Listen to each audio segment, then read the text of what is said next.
Estimados amigos, reciban un cordial saludo. Hoy es 3 de mayo y la Santa Madre Iglesia nos recuerdan a Felipe y Santiago apóstoles.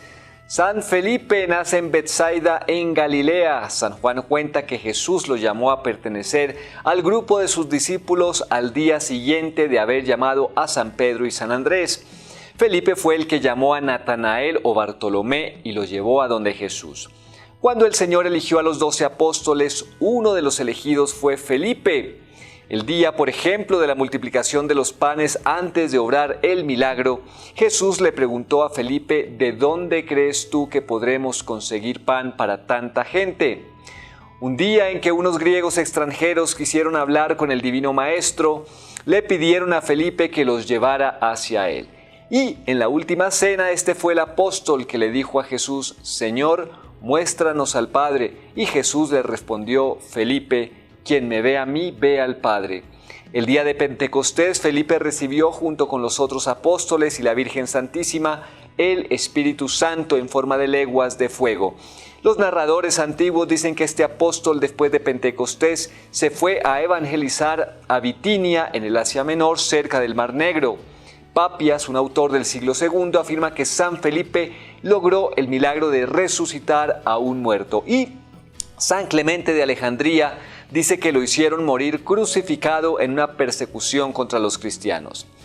Santiago el Menor se le llama el Menor, el otro santo para nuestro día de hoy, para diferenciarlo del otro apóstol, Santiago el Mayor.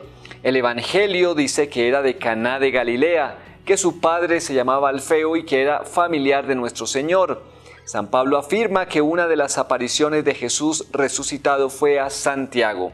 Y el libro de los Hechos de los Apóstoles narra cómo en la iglesia de Jerusalén era sumamente estimado este apóstol. Lo llamaban el obispo de Jerusalén.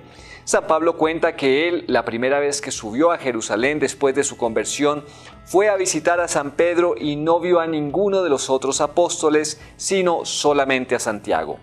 Cuando San Pedro fue liberado por un ángel de la prisión, corrió hacia la casa donde se hospedaban los discípulos y les dejó el encargo de comunicar a Santiago y a los demás que había sido liberado y que se iba a otra ciudad.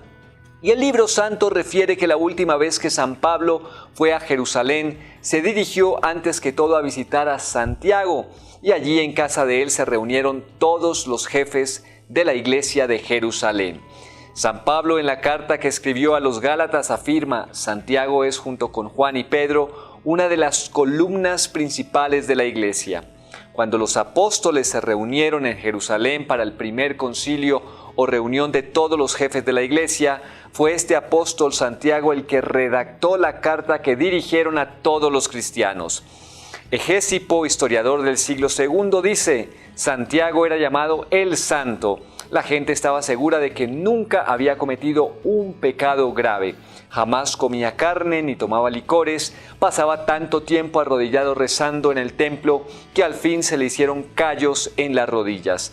Rezaba muchas horas adorando a Dios y pidiendo perdón al Señor por los pecados del pueblo. La gente lo llamaba el que intercede por el pueblo. Muchísimos judíos creyeron en Jesús, movidos por las palabras y el buen ejemplo de Santiago. El historiador judío Flavio Josefo dice que a Jerusalén le llegaron grandes castigos de Dios por haber asesinado a Santiago, que era considerado el hombre más santo de su tiempo. Este apóstol redactó uno de los escritos más agradables y provechosos de la Sagrada Biblia. La que se llama Carta de Santiago es un mensaje hermoso y sumamente práctico. Pues bien, queridos amigos, hasta aquí nuestros santos para el día de hoy.